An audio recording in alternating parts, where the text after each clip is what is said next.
One Health Super Speciality Hospital, GST Road, Vandalore. புதிய கிளாம்பாக்கம் பேருந்து நிலையத்தின் எதிரில். தொடர்புக்கு 0944502558. உங்க ஹெல்த்துக்கு One Health இருக்கு. நாங்கள் அதிகமா இருக்கோம், எங்களுடைய மக்கள் தொகை கூட்டம் அதிகமா இருக்கிறது. அப்ப எங்களுக்கான பிரதிநிதித்துவம் கிடைக்கணும்ல, இதான அடிப்படையான ஒரு லாபம். அதுல இப்ப ஏன் இதுவரை ஒன்றிய அரசு இதற்கு அனுமதி கொடுக்கல, இப்ப அனுமதி கொடுத்திருக்காங்க. அது முக்கியமானது. வன்னியர்களுக்கு 10 விழுக்காடு கிடைக்கணுங்கிறத அது அதிமுக ஆட்சி காலத்துல சரியா கொடுக்கல. சரியா ஜாதிவாரி கணக்கெடுப்பு எடுத்திருந்தால் உச்சநீதிமன்றம் அனுமதி கொடுத்திருக்கும் ஒழுங்கா அப்படிங்கிற பிரச்சனைகள் இருக்கு. இது ஒரு பக்கம்.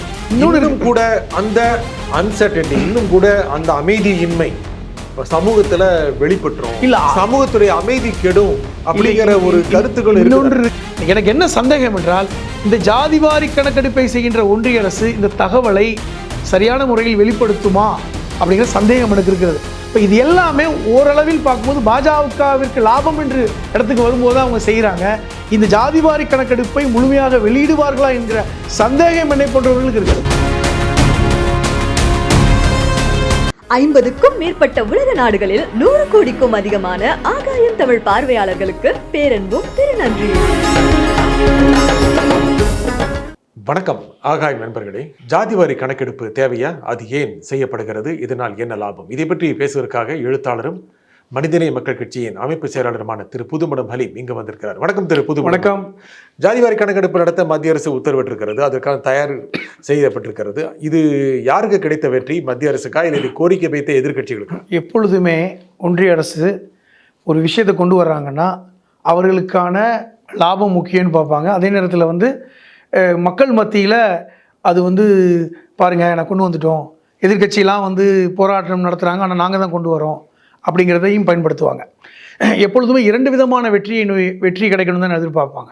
இப்போ உதாரணமாக இப்போ இந்த மக்கள் தொகை கணக்கெடுப்பை கேட்டுக்கொண்டிருப்பவர்கள் யார்?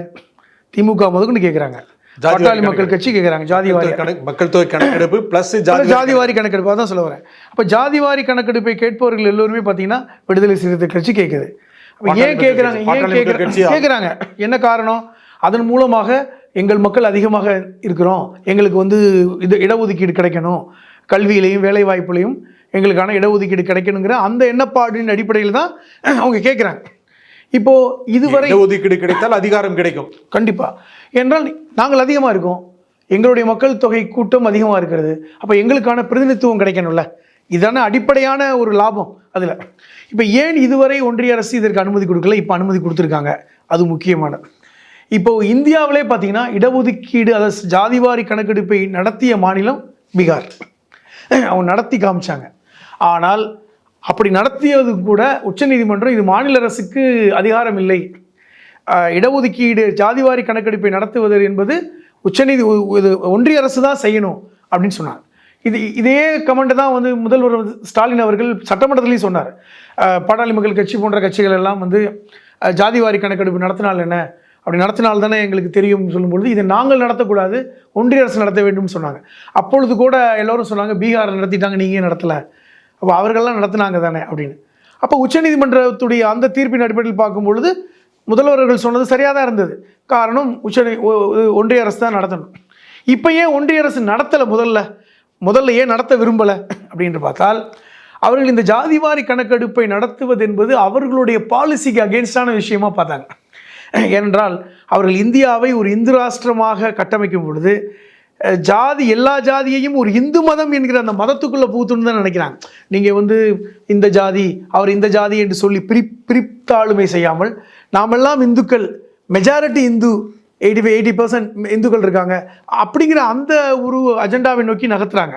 சனாதனத்தின் அடிப்படையாக கொண்ட பாஜக அரசு இருந்தாலும் கூட அவர்கள் எல்லோரும் அந்த இந்துக்கள் என்கிற அந்த ஒரு கொடையின் கீழ் வரணும்னு நினைக்கிறாங்க. அதே நேரத்தில் பீகாரில் ஜாதிவாரி கணக்கெடுப்பு நடத்தணும் என்று அங்குள்ள கட்சிகள் எல்லாம் பெரிய போராட்டங்கள் நடத்தினாங்க. சொல்லப்போனால் தலித் கட்சிகள் எல்லாம் இது நடத்தப்பட வேண்டும், எங்களுடைய மக்கள் தொகை அதிகம்னு சொல்லி என்னுடைய விஷயங்கள் போயிட்டு இருந்தது. இப்போ இந்த கட்டத்தில் எப்படி ஒன்றிய அரசு இதற்கு உள்ளே வர்றாங்க? அதோடு சேர்த்து வெறுமனே ஜாதிவாரி கணக்கெடுப்பு மட்டும் இல்லை, நாங்கள் மக்கள் தொகை கணக்கெடுப்பு நடத்த போகிறோம். அதுவும் எல்லாமே அவர்கள் அந்த நியாயம் தர்மம் சட்டம், அதான் சொல்கிறேனே, நியாயம் தர்மம் சட்டம் எல்லாம் தான். 2011 மக்கள் தொகை கணக்கெடுப்பு நடத்தப்பட்டது. ஒவ்வொரு 10 வருஷத்துக்கு ஒரு தடவையும் மக்கள் தொகை கணக்கெடுப்பு நடத்துவது என்பது இங்கே ஒரு பை டிஃபால்ட்டாக நடக்கின்ற ஒரு செயல்.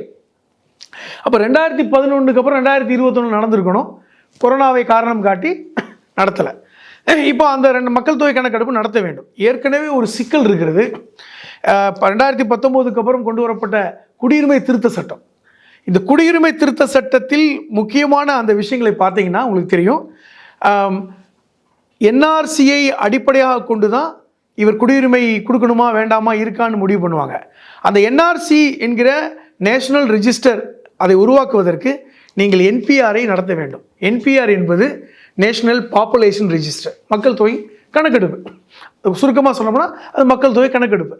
இப்போ ஏற்கனவே இந்த இந்திய குடியுரிமை திருத்த சட்டம் கொண்டு வந்தபோது தமிழ்நாடு உட்பட கேரளா போன்ற மேற்கு வங்காளம் போன்ற மாநிலங்கள் எல்லாம் 12க்கும் மேற்பட்ட மாநிலங்கள் நாங்கள் குடியுரிமை திருத்த சட்டத்துக்கு முன்னோடியாக இருக்கின்ற என்ஆர்சியையும் அதற்கு முன்னோடியாக இருக்கின்ற என்பிஆரையும் அமுல்படுத்த மாட்டோம் அப்படிங்கிற தீர்மானத்தை ஏற்றிருக்காங்க. என்ன காரணம்? இப்போ நீங்கள் ஒரு கேள்வி வரலாம், 2011 மக்கள் தொகை கணக்கெடுப்பு எடுத்தோம், அது என்ன பெரிய பிரச்சனை அப்படின்னு. ஆனால் 2011 கேட்கப்பட்ட கேள்வியை விட கூடுதலான கேள்வியை இந்த 2021 அப்புறம் எடுப்போம்னு சொல்லி ஒரு லிஸ்ட் கொடுத்தாங்க. கேட்டா என்ன கேட்டான், உங்கள் அப்பா எங்கே பிறந்தாரு, அதோட சரி உங்கள் தாத்தா எங்கே பிறந்தாரு, அப்போ உங்களுடைய ஆரிஜின் என்ன, இந்த கேள்வியை கேட்க வேண்டிய அவசியம் மக்கள் தொகை கணக்கெடுப்பு இல்லைன்னு கேட்டல. நான் சொல்கிறது கேளுங்க. ஏன்னா எத்தனை பேருக்கு தெரியும் தாத்தா எங்கே பிறந்தாருன்னு? அது கேட்டால் ஒன்றும் இல்லை. யாருக்கு பிரச்சனை வந்தது நீங்கள் கவனிங்க. யாருக்கு பிரச்சனை வந்தது, யாருக்கு பிரச்சனை வரும்? அஸ்ஸாமில் நமக்கு உதாரணம் எடுத்துக்கங்க. அஸ்ஸாமில் என்பிஆரை அமுல்படுத்தினார்கள், அஸ்ஸாமில் என்ஆர்சியை அமுல்படுத்தினார்கள், கிட்டத்தட்ட சிஏயையும் அங்கே தான் அமுல்படுத்தினாங்க. 18 லட்சம் மக்களுக்கு பார்த்தீங்கன்னா அவங்களுடைய பூர்வீகம் என்னன்னே தெரியல. அது 71க்கு முன்னாடி அவங்க தாத்தா யாருன்னு தெரியல. 71க்கு முன்னாடி தாத்தா எங்கே பிறந்தாருன்னு தெரியலைன்னா இவரே டவுட்ஃபுல் சிட்டிசன் நோட் பண்ணாங்க. இது என்பிஆரில் முன்னாடி கிடையாது. நீங்கள் 2011 எடுக்கும் பொழுது உங்களை கேட்பாங்க, அப்பாவை கேட்பாங்க, நீங்கள் என்ன மதம் ஜாதின்னு கேட்பாங்க, அவ்வளோதானே. இந்த ஊரில் எத்தனை வருஷம் இருப்பேன்னு கேட்கலாம். பட் டவுட்ஃபுல் சிட்டிசன்கிற ஒரு காலம் உருவாக்கப்பட்டது ஏங்கிறது தான் பிரச்சனை. அப்போ மக்கள் தொகை கணக்கெடுப்பில் ஒரு சந்தேகத்துக்கிடமான குடிமகன் அப்படின்னு டிக் பண்ணப்பட்டால் அந்த கேட்டகரியில் இருக்கின்ற பீப்புளை நீங்கள் மதவாரியாக பிரிக்கின்ற ஒரு செயலை செய்ய போகிறீங்க அப்படிங்கிற சந்தேகம் இருந்தா இல்லையா? அப்படி தான் அஸ்ஸாமில் வந்துச்சு.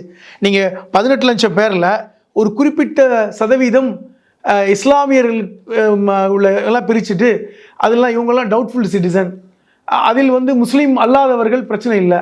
ஏனென்றால் இந்திய குடியுரிமை திருத்த சட்டமே முஸ்லீம் அல்லாதவர்கள் ஈவன் கிறிஸ்துவர்களாக இருந்தால் கூட பிரச்சனை இல்லை, முஸ்லீம்களுக்கு மட்டும்தான் பாதிப்புன்னு சொல்லி நமக்கு தெரியும். நம்ம எல்லாம் என்ன பயமுறுத்தணும்? யாரும் பாதிப்பு அடையலை. அதான் சொல்கிறேன். ஏன்னா அஸ்ஸாமில் மட்டும்தான் அது அமுல்படுத்தப்பட்டிருக்கு, மற்ற இடத்துல அமுல்படுத்தப்படல, அதனால் பாதிப்பு தெரியலை. இப்போ அஸ்ஸாமில் இது போன்று பல லட்சம் மக்கள் நீங்கள் இந்த கேம்பில் வச்சுருக்கீங்க, இவர்களெல்லாம் டவுட்ஃபுல் சிட்டிசன் போட்டு வச்சுருக்கீங்களே, அதுக்கு இன்னும் முடிவு தெரியலை. அதற்குன்னு தனி நீதிமன்றத்தை அமைச்சிருக்கீங்க, அது வேறு பக்கம். அது அங்கே அஸ்ஸாமில் இன்னும் தீர்ப்பு வரல. ஏன்னா ஒரு பெரிய எதிர்ப்பு, நாடு முழுவதும் அதற்கான எதிர்ப்பு ஏற்பட்டதுனால அதை நீங்கள் கொரோனாவுக்கு அப்புறம் நீங்கள் செயல்படுத்தலை. ஆனால் இப்போ நீங்கள் எப்படி வர்றீங்கன்னா, இந்தியா முழுவதும் மக்கள் தொகை கணக்கெடுப்பை எடுப்போம், அதன் மூலமாக ஜாதிவாரி கணக்கெடுப்பை எடுப்போங்கிற இனிப்பு கொடுக்குறீங்க. நல்லா ஜாதிவாரி கணக்கெடுப்பு இனிப்புங்கிறீங்க நீங்க. கண்டிப்பா. யாருக்கு? ஜாதிவாரி கணக்கெடுப்பு எல்லோருக்கும் மகிழ்ச்சி தானே. என்ன மகிழ்ச்சி பாருங்களேன், ஜாதிவாரி கணக்கெடுப்பை எடுப்பதன் மூலமாகத்தான் எங்களுக்கான இடஒதுக்கீடு கிடைக்கும் என்று இன்னைக்கு ஒவ்வொரு கட்சியும் நினைக்கிறாங்க. தமிழ்நாட்டில் எடுத்துக்கிட்டீங்கன்னா ஜாதிகள் நினைக்கிறாங்க. கண்டிப்பா. இன்னைக்கு இன்னும் சொல்ல போனா இங்கே வன்னியர்களுக்கு 10 விழுக்காடு கிடைக்கணுங்கிறத அது அதிமுக ஆட்சி காலத்தில் சரியாக கொடுக்கல, சரியாக ஜாதிவாரி கணக்கெடுப்பு எடுத்திருந்தால் உச்சநீதிமன்றம் அனுமதி கொடுத்துருக்கும் ஒழுங்கா அப்படிங்கிற பிரச்சனைகள் இருக்குது. இது ஒரு பக்கம்.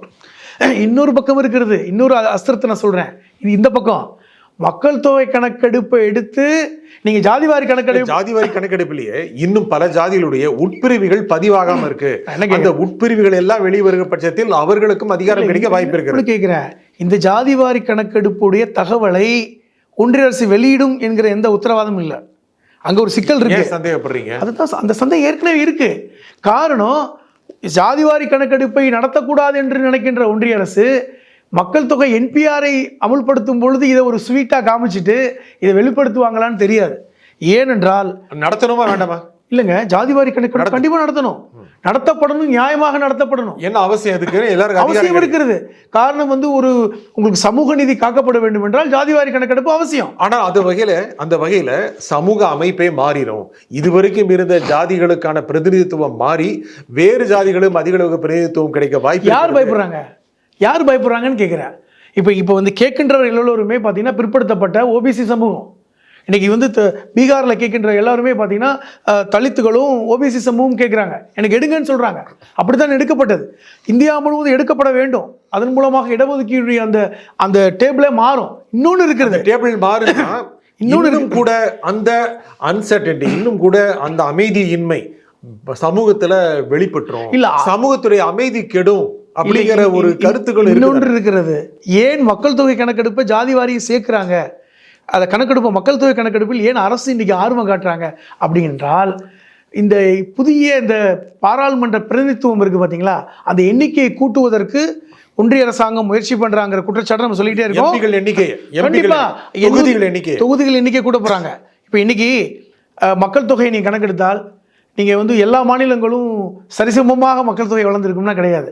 இன்னைக்கும் பார்த்தீங்கன்னா உத்தரப்பிரதேசத்தில் மட்டும் 5 கோடி கூடியிருக்கலாம். 20 கோடி சொல்றாங்கல்ல, 16 கோடி 18 கோடி சொல்றாங்க.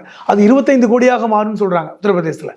அப்படி என்றால் உத்தரப்பிரதேசத்தில் இருக்கின்ற எம்பிக்களுடைய எண்ணிக்கை 80 பேர் இருக்காங்க, இப்போ அது 120ஆக மாறலாம்.